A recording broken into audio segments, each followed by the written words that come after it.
The US and Israel are losing their war against Iran. Big statement, I know, but we'll show the evidence. This is clearly what all the signs are pointing towards. To be fair, a loss for both aggressors means different things.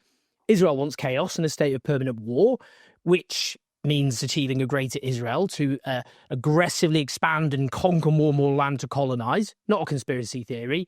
That's been the stated intent and aspiration not just of Israeli ministers, that even mainstream media outlets call extremists, like Bezalel Smotrich, but the Israeli Prime Minister Benjamin Netanyahu. But the US already suffered strategic defeat in Iraq, in Libya, and particularly Afghanistan, where it lost the war in the classic sense. Its military opponent, the Taliban, took control of the whole country, indeed ended up stronger than it did when the war began. Let's just go through why they're losing the war with Iran, point by point. So by assassinating the supreme leader, it's clear the US in particular believed that this was a regime decapitation, that the whole system would collapse like a pack of cards. There would be defections by the Islamic Revolutionary Guard Corps and then some sort of coup. But no cracks are appearing in the regime at all. In fact, it's the opposite. The regime has rallied.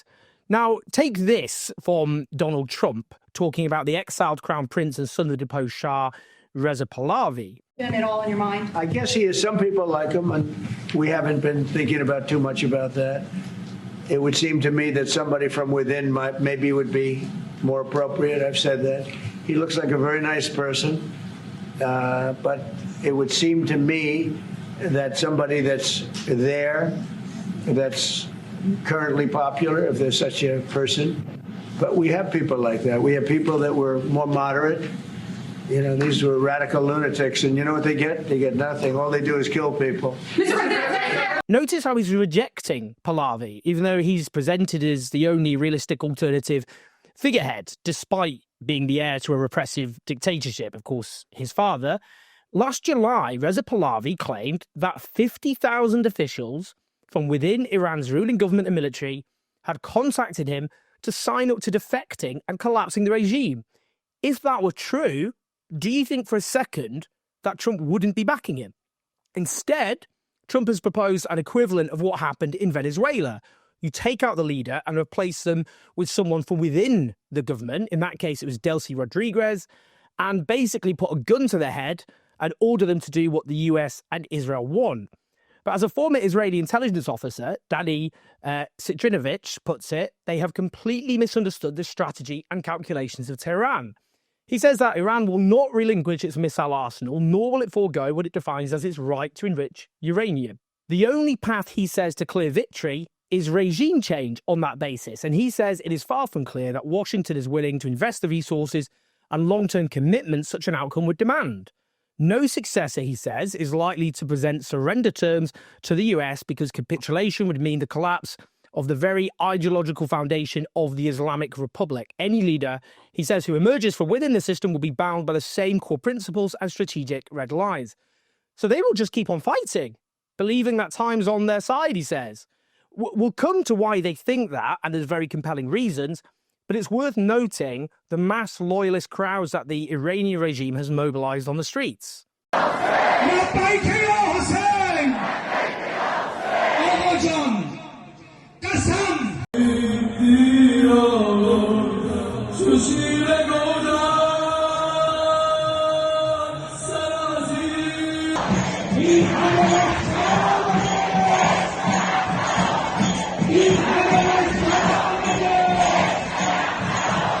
Is there still mass opposition to the regime? No doubt.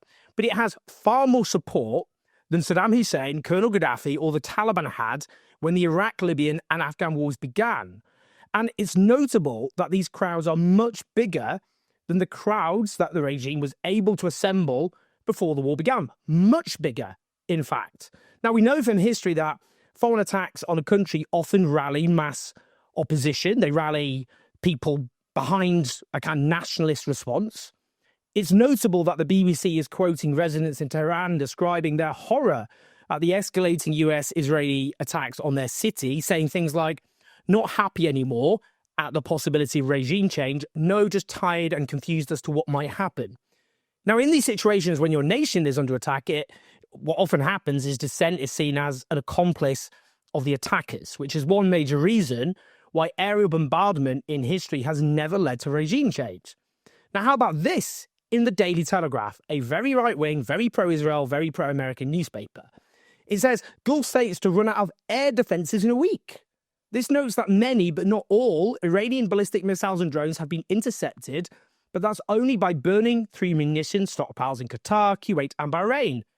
But Iran is believed to have, in the Telegraph's words, vast reserves of missiles despite attempts by US and Israeli forces to destroy launchers capable of deploying them. It suggests that if Iran keeps attacking at the same level of intensity, those Gulf states will increasingly struggle to repel them within days. And yes, I'm going to quote the Daily Telegraph again. Really instructive that a militantly pro-Israel newspaper is running these stories. Their international business editor, Ambrose Evans-Pritchard, has a story headlined, "Energy markets will force Trump to end his reckless war very soon." He notes it was more than a little careless to plunge the Middle East into turmoil without replenishing the US Strategic Petroleum Reserve, which are nearing their lowest levels in 4 decades. He adds it was even more careless to launch a war of aggression when the oil industry in the Gulf doesn't have the pipeline infrastructure to replace the global dependence on shipping through the Strait of Hormuz. That's where 20% of the world's oil passes through, or did pass through, but Iran has closed it. They say they've got complete control of the strait and will set any ship passing through it on fire. In any case, maritime insurers have cancelled war risk cover for any ships, which will stop almost any of them from chancing it. Now, Evans-Pritchard says there is zero spare capacity in the rest of the world. He quotes Jim Burkhardt, who is head of oil markets at S&P Global Energy, who says this war threatens to cause the biggest oil supply crisis of our time, even more than that famous Arab oil embargo of 1973, which had colossal global consequences, not least the surge of inflation with all the political ramifications that had. And that didn't happen at a time when the world had already been in a very severe and protracted set of economic crises. Now, energy prices are already surging, but they've got a long way to go. And he notes it's Europe which faces particular devastation. We're already seeing economists warning of interest rates being hiked, which would cause yet more economic turmoil. And that's already when so many have been predicting a crash coming anyway, like the former head of Goldman Sachs, who was in charge of the bank during the financial crash, who says he sees parallels with today's situation, that's before the war, with that crash. What about this? Donald Trump has called the leaders of Kurdish militia, while CNN reports that the CIA is working to arm Kurdish forces to spark an uprising in Iran. That smacks of desperation. That smacks of them thinking they don't have other options, because they know that will alarm a lot of Iranians who hate their government, because they will see this as an attempt to plunge Iran into civil war and to promote its breakup, its balkanization, ethnic conflict which fragments the country. And if it looks like that, that's because it's what it is in practice. I mean, the Kurds have been, the Kurdish people, not homogenous, obviously. We're talking about Kurdish militia here. But they've been repeatedly betrayed, I would note, by the United States, just used as pawns throughout history. But know that the exiled Crown Prince Reza Pahlavi has denounced those Kurdish groups. Indeed, his father severely repressed the Kurdish people. He posted on social media saying, in recent days, several separatist groups, some of whose records include collaboration with both Khomeini and Saddam, have made baseless and contemptible claims against the territorial integrity and national unity of Iran. Pahlavi belongs to a nationalist project, but he knows in any case that Iranians opposed to the regime will be bitterly opposed to the prospect of their country being broken up. And that's clearly what Israel would dearly like. They want an Iran which breaks apart so it never has any significant power in the region ever again. The Jerusalem Post reflects that thinking.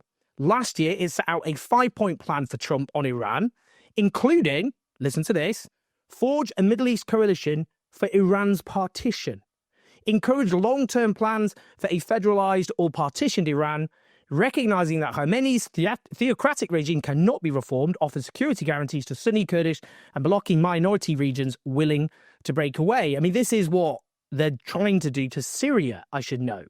Now, the fact that they're resorting already to arming Kurdish separatist groups, that screams they're in a bad situation, because they know that will alienate much of the opposition, but much of the Iranian people wherever they stand on the regime. Let's note the increasingly panicked comments of American politicians. This is Senator Elizabeth Warren after she was party to classified information. I just left a classified briefing on Iran, and here's what I can say. It is so much worse than you thought. You are right to be worried. Trump administration has no plan in Iran. This illegal war is based on lies, and it was launched without any imminent threat to our nation. Donald Trump still hasn't given a single clear reason for this war, and he seems to have no plan for how to end it either. Like a lot of you, I am really angry. I am angry at what Donald Trump is doing, and I feel grief for those already killed in this unnecessary conflict. And I will keep doing everything I can to fight to end this war. Listen to that. She says, based on the classified information she's party to, that it is so much worse than we think, which is pretty bad because I don't know about you, but I already thought this was a catastrophe. She notes there's no plan. And here is Senator Richard Blumenthal. I just want to say I am more fearful than ever after this briefing that we may be putting boots on the ground and that troops from the United States may be necessary to accomplish objectives that the administration seems to have. But I also am no more clear on what the priorities are going to be of the administration going forward, whether it is destroying the nuclear capacity of Iran or simply the missiles or regime change or stopping terrorist activities. And I think the administration owes it to the American people to have briefings not just for members of Congress but for the American public. Nothing here should have been classified. It should be available to the American people. Well, look, I mean, if the US is committing to a ground invasion of any description, they really are committing to bogging themselves down in a quagmire, not least because, as the senator emphasizes, there's no strategy. There is no clear goal. It's striking that the information, he says, has been classified for no good reason, which suggests very clearly that the administration has a lot to hide. Listen to this from Lord Peter Ricketts, the former National Security Advisor to the British government, so an impeccably establishment type. Yes, we've seen many wars in the past, but I don't think I've seen a war which was launched without any clear political objective or how to get there or any sense of what the exit strategy is. Of course, the Americans and Israelis can pound Iran. They've got far superior aircraft and missiles for that. But the Iranians have responded completely predictably by spreading the war to the Gulf, to the oil and gas installations, to closing the Straits of Hormuz. They are, as it were, bringing all of us into this war because we see the price of energy spiking and a lot of uncertainty for the global economy. So this war is at a very dangerous stage. I don't see at the moment that either side really is willing or ready to de-escalate. And every day that goes past, of course, the risks grow. How unusual is it at this point to have gone into a conflict like this without a plan, without a plan that we can see to get out of it again? But it is, I think, completely unprecedented to launch a war of this scale when you don't know what it's about. Completely unprecedented to launch a war of this scale when you don't know what it is about.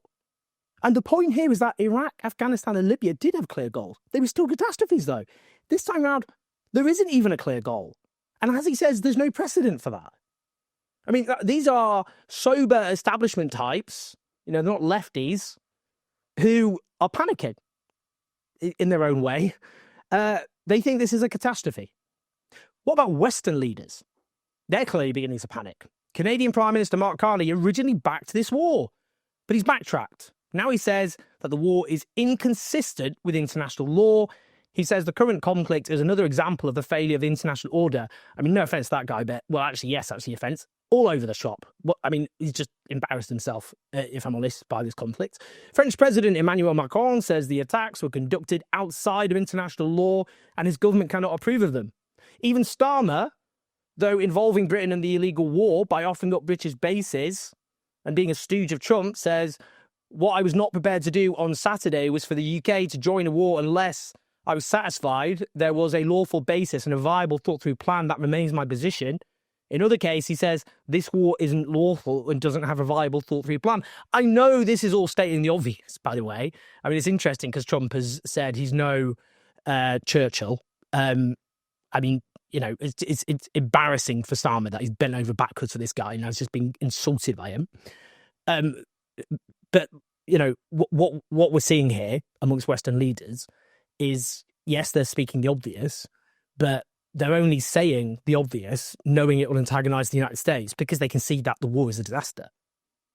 This doesn't mean, of course, that the US and Israel cannot cause so much more damage and kill so many more people. According to human rights activists in Iran, and an organization which tracks civilians being killed in Iran, at least 1,097 civilians have been killed by this war in just a few days, including 181 children under the age of 10. These are likely, they say, to be drastic underestimates, not least, of course, because the internet has been shut down. Now, I'm going to quote the Telegraph one more time. Yes, as I've said, it is notable that such a right-wing pro-Israel newspaper is publishing articles like this. And they have an article headline, Tehran, an apocalypse of hospitals in flames and children buried beneath rubble. The article begins, bombs have struck hospitals, schools and residential buildings in some of the heaviest strikes on Tehran since the war began. Witnesses described apocalyptic scenes under a relentless barrage on Tuesday as food and medical supplies dwindled and the death toll rose. That is really, I mean, that whole article is really astonishing. When, you know, I looked through the comments, by the way, Telegraph readers are furious. As far as they're concerned, they just want pro-Israel, pro-war propaganda, pro-American propaganda. You know, and some of them are basically accusing the Telegraph of being stooges of Iran. Is quite something. But the fact a newspaper like this is publishing articles like that just shows how badly this is going. But the pillars of Iranian civil society are being destroyed. Like Englab Square, a cultural centre of the country, and we can see pictures of terrible damage and terrible destruction being inflicted there by the US and Israeli bombs. We saw the cultural heritage amongst everything else in Gaza being destroyed. Libraries, museums, universities, archives, religious places of worship, ancient artifacts and cultural sites which have survived war after war, finally destroyed, part of that genocidal onslaught. But look what they're doing now to Iran. The same thing. There is terrifying footage of Tehran, a city about the size of New York City, being bombed. And there's other hideous footage of some of the consequences.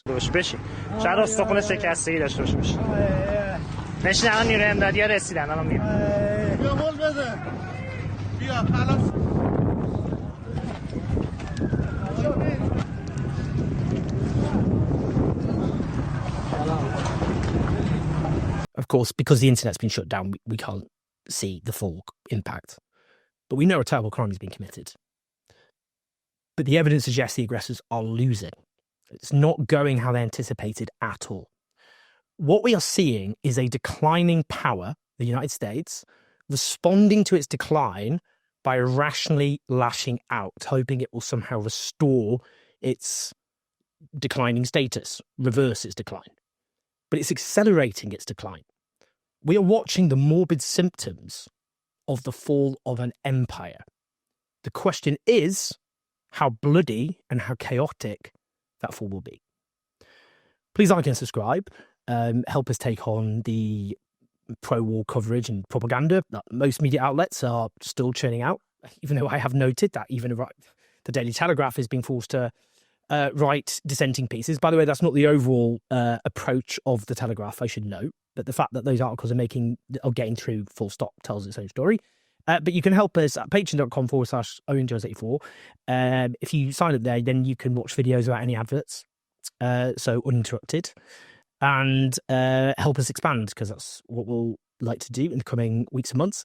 I'm writing a book, which I've literally nearly finished. I'll be launching it soon in terms of the book cover and all the rest of it. It's published in a few months, The Fall of the West, but I'll give you more details about that. What time to publish that. But yeah, press like, subscribe, leave your comments, leave your thoughts, share the video. I'll speak to you in a bit.